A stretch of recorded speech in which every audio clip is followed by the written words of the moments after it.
So how many of you are tired of the nagging, the endless? How many times have I told you to clean up your room by the time the weekend is over? Have you done your homework yet? Have you brushed your teeth and quit hitting your sister? Have you put away your clothes? All of these things, right? You are tired. Guess what? Your kids are tired too. 10, 11 years of nagging, that gets old. So let's put an end to it. Today, let's put an end to it. Number one, this is step one of the solution. The solution, the no nagging list, the NNL. That's simply a list of all of those things. Hopefully less than a page, but all those things that you hear yourself telling your kids over and over again. Put them on the list. That then becomes a list of expectations.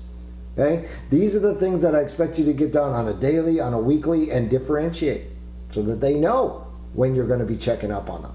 When it's on the list, post it in a place that they can clearly see. In the kitchen, in the bedroom, whatever. Just place it in a consistent location. Right? Then it's out there. Now your job is to follow up. Right? At the end of the day, at the end of the week, whenever it is, you need to follow up, make sure those things got done. If it's something like the bedroom getting cleaned, right? This is a perfect example for this one. This is step 2 of the strategy. Take a picture. Literally, take a picture. This is what your room is going to look like when it's clean.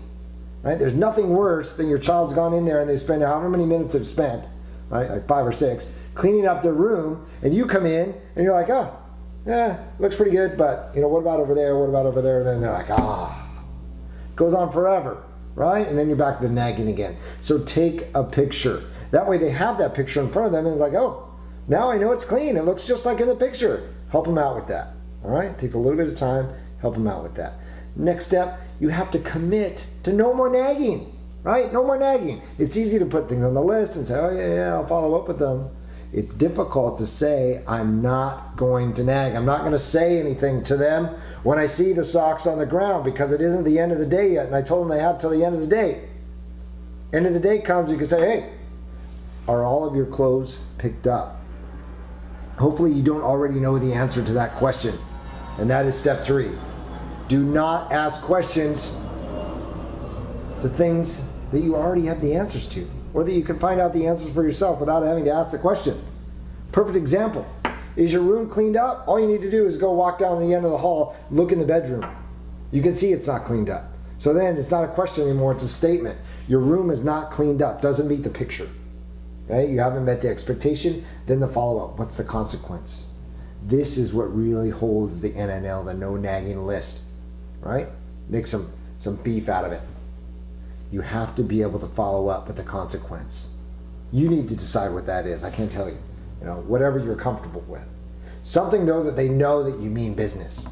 Right? Because the goal again is no nagging. And that's good for you and that's good for the kids. It's good for everybody. So 3 steps again. Number 1, create the list. Number 2, you've got to make a commitment. No more nagging. Number 3, take a picture when appropriate. And number 4, hey, do not ask questions that you can find the answers out to yourself. Right? Why ask the question, did you clean up your room, when all you have to do is walk down to the end of the... It's just a confrontation waiting to happen. All right? So that is today's special, the no nagging list. Let me know how it works out for you, and I will see you back tomorrow for the big show. Take care.